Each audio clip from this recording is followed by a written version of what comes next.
தேவையான பொருள் வெங்காயம், பச்சை மிளகாய்,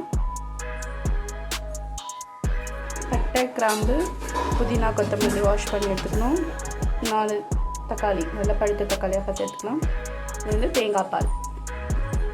இப்போதைக்கு 1 சொம்பு அரிசி எடுத்திருக்கேன். இப்போ வந்து வீட்டு அரிசி, ஸோ இதுக்கு வந்து 1க்கு 2 தண்ணி ஊற்றணும். மெஷர்மெண்ட் அதுதான்.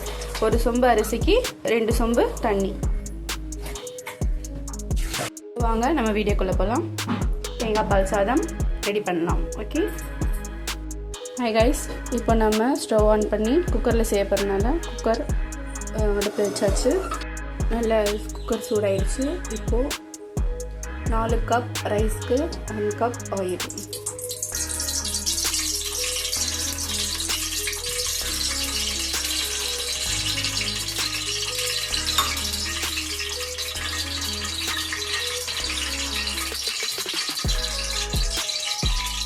லவங்க பட்டை போடலாம்.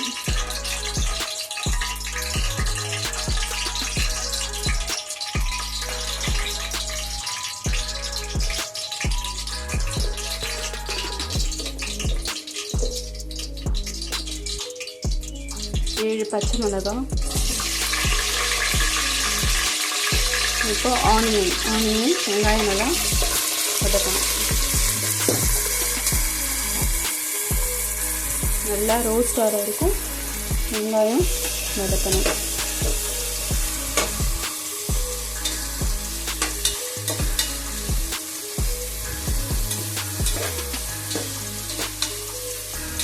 ஒரு 4 கைப்பிடி கல்லுப்பு போடலாம்.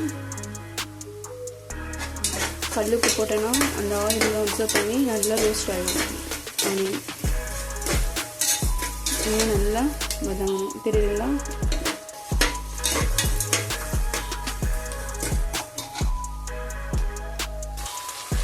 நல்லா பெரிய ஸ்பூனில் 1 டீஸ்பூன் இஞ்சி பூண்டு பேஸ்ட்டு போட்டு இன்னும் கொஞ்சம் வதக்கலாம்.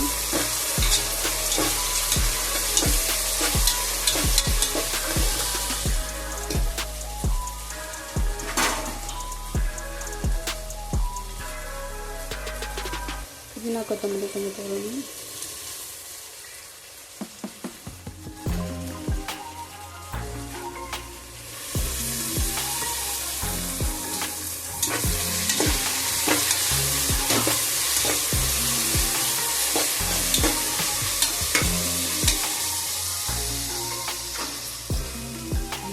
தக்காளி இந்த மாதிரி பீஸில் கட் பண்ணி வச்சுக்கிறது. தக்காளி கொஞ்சம் போட்டுக்கலாம்.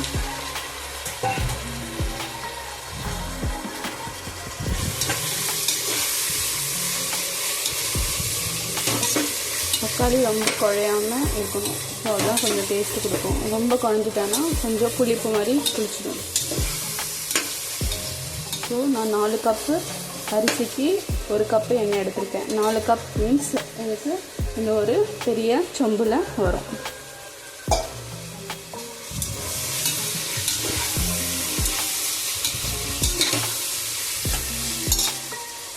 தக்காளி போட்டு வதக்கியிருக்கோம். இந்த சைடில் சிக்கன் கிரேவி எப்படி இருக்குன்னு பார்த்துடலாம். சிக்கன் கிரேவி இன்னும் கொஞ்சம் ரெடி ஆகிடுச்சு.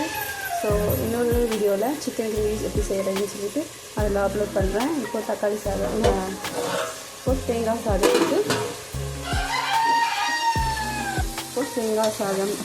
செஞ்சுட்டு சைடிஷ் சிக்கன் கிரேவி. தக்காளியும் கொஞ்சம் லேசாக வதங்கிடுச்சு. ஸோ இப்போ நம்ம அரைச்சி வச்சுருக்க தேங்காய் பால் வித் மெஷர்மெண்ட்டோட போடணும்.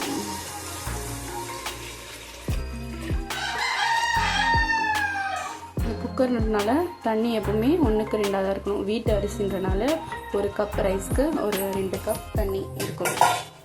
இதுவே பாஸ்மதி ரைஸ்னால் அதுக்கு மெஷர்மெண்ட் வேறு.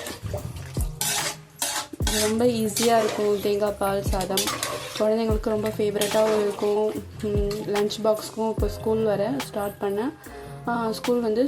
போகிறாங்க. ஸோ லன்ச் பாக்ஸ்க்கும் இது ரொம்ப ஈஸியாக இருக்கும், ஹெல்ப்ஃபுல்லாகவும் இருக்கும். மார்னிங் சீக்கிரமாக எழுந்து செஞ்சிடலாம். இப்போ தண்ணி நல்லா கொதி வர ஆரம்பிச்சிருச்சு. இப்போ இந்த டைமில் நல்ல சால்ட்டு, உங்களுக்கு ஏற்ற மாதிரி சால்ட்டு, அந்த காரத்துக்கு பச்சை மிளகாய், அது தவிர வேறு எந்த மசாலாவும் போடக்கூடாது. காரத்துக்கு பச்சை மிளகாய் வேணுமோ அது மட்டும் போட்டுக்கலாம். ஸோ இது மட்டும் டேஸ்ட்டை பார்த்துக்கோங்க. தண்ணி. அதுக்கப்புறம் இப்போ அரிசி போடணும். நல்லா 1/2 hour வந்து ஊற வச்சு இப்போ ட்ரை பண்ணி எடுத்து வச்சுருக்கேன் தண்ணி. இப்போது நம்ம தண்ணி அரிசியில் போடலாம்.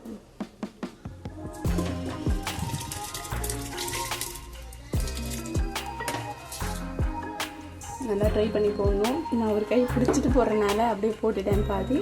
வெயிட் பண்ணுங்கள். அரிசி போட்டாச்சு. நல்லா ஒரு கிளறி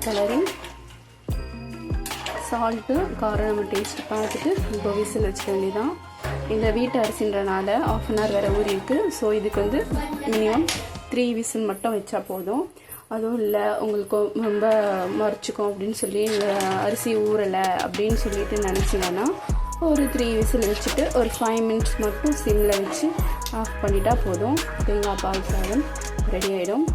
ஸோ இப்போ வந்து நான் குக்கரில் மூடி போட்டு மூட வைக்க போகிறேன். உப்பும் காரம் பார்த்துட்டேன், கரெக்டாக இருக்குது.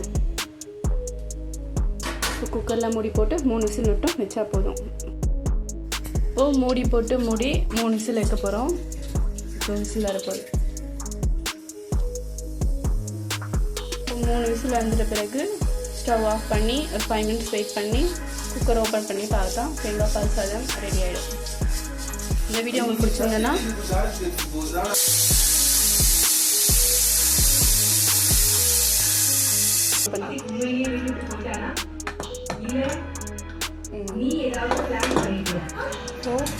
சாப்பாடு கலர்னா உதிரியாக இருக்கும்.